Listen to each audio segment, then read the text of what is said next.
Assalamualaikum warahmatullahi wabarakatuh. Kami dari kelompok 1.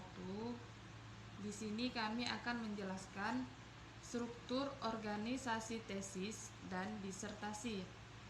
Perkenalkan, nama saya Ula Wulandari. Di sini saya akan menjelaskan fungsi dan jenis struktur organisasi tesis dan disertasi. Yang pertama, struktur makro atau struktur orgenerik. Seperti dikatakan oleh Murray 2002 yang ke-14, merupakan alat untuk menulis dan berpikir. Murray mengatakan, "The generic structure is a tool for writing and thinking. As a template, it can help us answer the key question for a thesis." Maksudnya, struktur generik merupakan alat untuk menulis dan berpikir. Sebagai sebuah contoh, ini akan membantu kita menjawab pertanyaan yang ada di sebuah tesis. Kemudian, menurut Phillips dan Fox, tesis atau disertasi pada dasarnya harus mengandung kajian pustaka yang relevan, deskripsi mengenai apa yang telah dilakukan, apa hasilnya, dan pembahasan hasil penelitian yang akan datang. Secara kasarnya, menurut Phillips dan Fox, tesis atau disertasi dibagi menjadi beberapa bagian, yakni yang pertama, introduction, yaitu pendahuluan; yang kedua, literature review, kajian pustaka; yang ketiga, ada method, yaitu metodologi kita dalam melakukan penelitian; yang keempat, ada result, yaitu hasil, adalah hasil dari penelitian yang telah kita lakukan. Kemudian ada discussion, yaitu pembahasan dan interpretasi data tesis yang kita lakukan berdasarkan dari hasil penelitian kita. Yang keenam, yaitu conclusion, yaitu kesimpulan. Ya, kita membuat sebuah kesimpulan berdasarkan penelitian yang kita lakukan dalam tesis yang kita buat. Sekian penjelasan dari saya, akan dijelaskan oleh teman saya yang selanjutnya. Perkenalkan, nama saya Etnivia Almanita Yopa Pratiwi dari kelas A Pagi semester 5, dan di sini saya akan menjelaskan tentang komponen dalam tesis atau disertasi yang sudah dipaparkan oleh beberapa penulis seperti Swales dan Fick pada tahun 1994, kemudian oleh Thomas pada tahun 2003, Highland pada tahun 2002, dan Pierce pada tahun 2005, serta Peltrick dan rekannya bernama Stairfield pada tahun 2007. Yang diantaranya komponen tersebut adalah, yang pertama adalah halaman judul yang terdiri dari judul, penulis, atau syarat untuk memenuhi gelar apa harus disebut pada bagian ini. Tahun dan universitas kemana tesis diserahkan juga dicantumkan pada halaman judul. Dan yang kedua adalah halaman deklarasi, halaman yang menyatakan bahwa tesis ini orisinil. Dan yang ketiga itu adalah halaman pengesahan pembimbing yang berisi tanda tangan persetujuan pembimbing. Berkaitan dengan hal ini, di beberapa universitas halaman ini tidak diperlukan, bahkan pembimbing pun tidak perlu menandatangani tesis yang dibuat oleh mahasiswa bimbingannya. Selanjutnya ada abstrak, ucapan terima kasih, dan daftar isi, serta daftar tabel atau gambar. Selanjutnya, halaman dedikasi yang bersifat opsional, karena banyak tesis dan disertasi yang tidak membuat halaman khusus untuk menyatakan tesis itu didedikasikan kepada siapa, karena umumnya penulis mengatakan hal ini di ucapan terima kasih. Kemudian, pada bab pertama atau chapter 1 dituliskan tentang pendahuluan atau introduction. Dan pada chapter kedua atau bab kedua dituliskan kajian pustaka yang berkaitan dengan review of literature itu sendiri, dan ada juga tesis yang memaparkan kajian pustaka dalam beberapa bab, tidak dipaparkan hanya dalam satu bab saja. Dan ini dikemukakan oleh Evans dan Gruba pada tahun 2002, Peltrick dan rekannya bernama Stellfield pada tahun 2007. Dan chapter ketiga itu akan menjelaskan tentang metodologi atau metode penelitian itu sendiri. Pada bab keempat akan dijelaskan hasil dan temuan penelitian. Dalam beberapa tesis atau disertasi, bab yang memaparkan data dan pembahasan atau analisis data dipisah. Tetapi dalam buku ini disarankan bahwa penulis memaparkan data sekaligus dianalisis. Dan ini dipaparkan oleh Swales dan Fick pada tahun 1994 agar mempermudah pembaca mungkin ya. Pada bab kelima akan dituliskan conclusion, limitation of the thesis and implication for further research, atau dituliskan pada bab ini adalah kesimpulan, kelemahan penelitian dan implikasi atau rekomendasi untuk peneliti selanjutnya. Dan yang terakhir mungkin dapat kita tuliskan di halaman akhir, bibliografi atau referensi serta lampiran.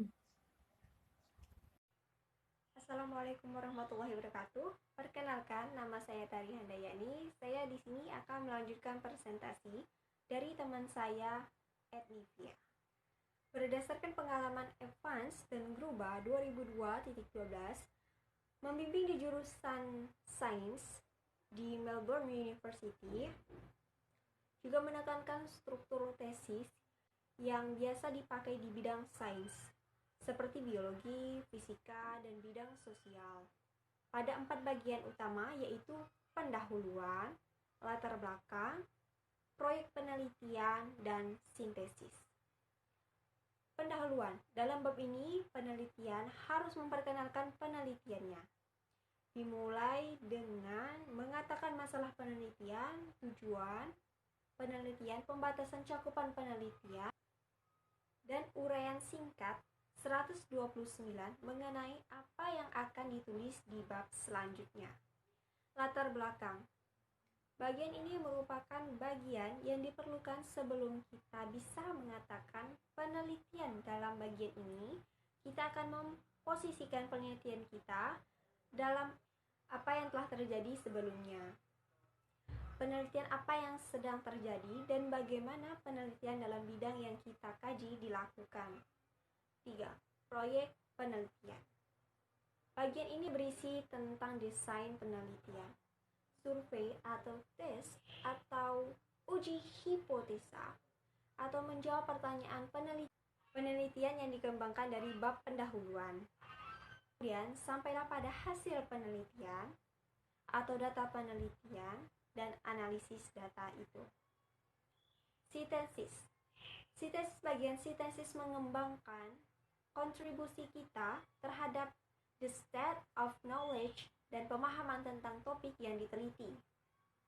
Bagian ini biasanya berisi tentang pembahasan di mana kita menguji data yang kita peroleh dikaitkan dengan pernyataan sebelumnya mengenai subjek seperti yang digambarkan dalam kajian pustaka. Tujuan dan pertanyaan penelitian sebenarnya baik secara langsung maupun tidak langsung akan menjadi dasar dari setiap pembahasan yang dipaparkan dalam setiap bab yang ada dalam tesis atau disertasi. Selain itu, dalam bab 3 ini biasanya partisipan dan setting penelitian ditulis di awal ketimbang ditulis di bagian akhir dari bab 3 untuk memberi informasi kepada pembaca secepat mungkin tentang aspek who, how, when, dan why. Berkaitan dengan temuan penelitian yang biasanya dipaparkan setelah bab metodologi dan biasanya ditempatkan di dalam bab 4 dalam tesis. Harus diperhatikan bahwa data biasanya dipaparkan berdasarkan research question atau berdasarkan data collection teknik yang dipakai. Menurut penulis, lebih baik data dipaparkan berdasarkan data collection teknik pengumpulan data yang dipakai. Kemudian dalam setiap teknik pengumpulan data, setiap pertanyaan penelitian dibagi dibahas atau dijawab dengan data yang ada. Lihat penjelasan Moriarty 1997 mengenai cara membahas data, seperti yang akan dipaparkan dalam bab 11 dalam buku ini tentang pembahasan data.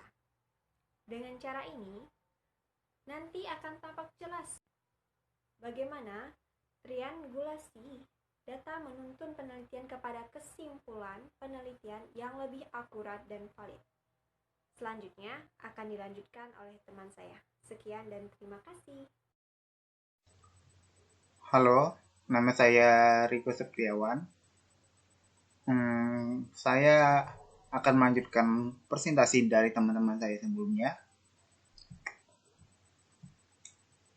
Berdasarkan observasi penulis dalam menguji tesis dan berdasarkan temuan penelitian yang telah dilakukan oleh penulis dalam menganalisis tesis mahasiswa S2, banyak mahasiswa yang memaparkan data berdasarkan pertanyaan penelitian.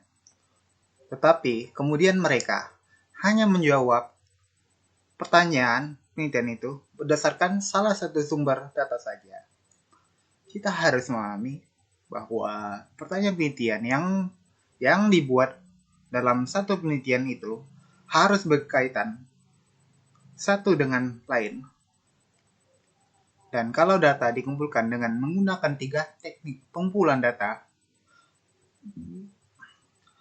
maka setiap pertanyaan penelitian dijawab dengan semua data yang diperoleh dari semua teknik pengumpulan data, mengingat semua pertanyaan yang mengenai satu topik penelitian pasti berhubungan.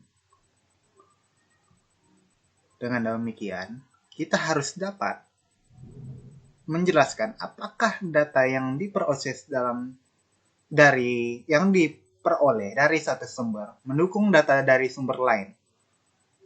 Kalau ada perbedaan berarti sebaiknya dikatakan bahwa penelitian lebih lanjut diperlukan untuk mengetahui atau meneliti lebih jelas tentang perbedaan itu.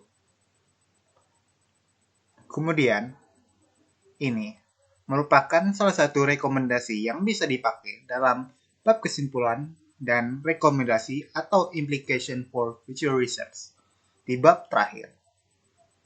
Perlu diingat bahwa rekomendasi seperti dikatakan oleh Emerson dan kawan-kawan dalam kurung 2007 tidak bisa out the blue. Dia harus muncul dalam bab-bab sebelumnya,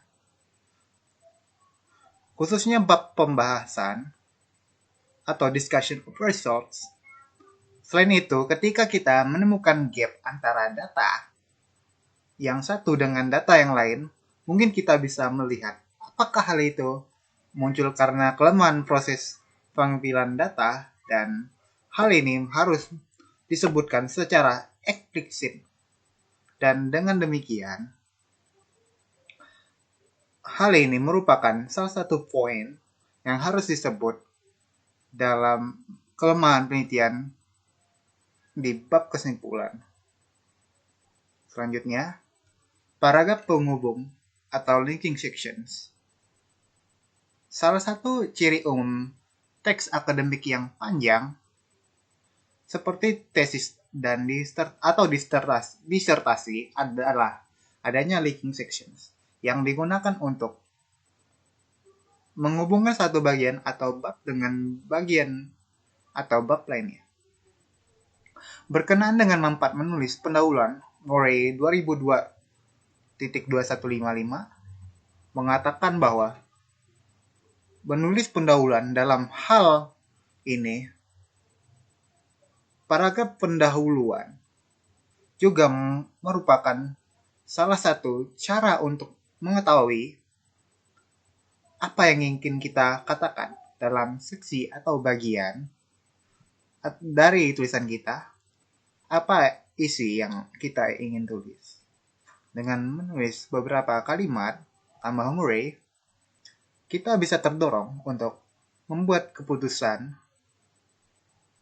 Menulis paragraf pendahuluan menurut Murray juga dapat membantu memutuskan komitmen terhadap salah satu topik untuk salah satu bagian dari tesis yang ditulis dan membantu penulis untuk fokus terhadap topik itu.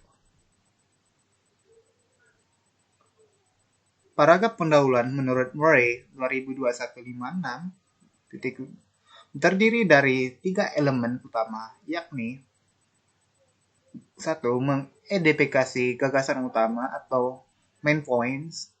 2. Mendefinisikan tujuan dari bagian yang akan ditulis. Dan yang ketiga, mendefinisikan misi dari bagian itu. Berikut adalah contoh beberapa gaya cara penulisan kalimat. Yang pertama kali subbab seperti yang disarankan oleh Murray.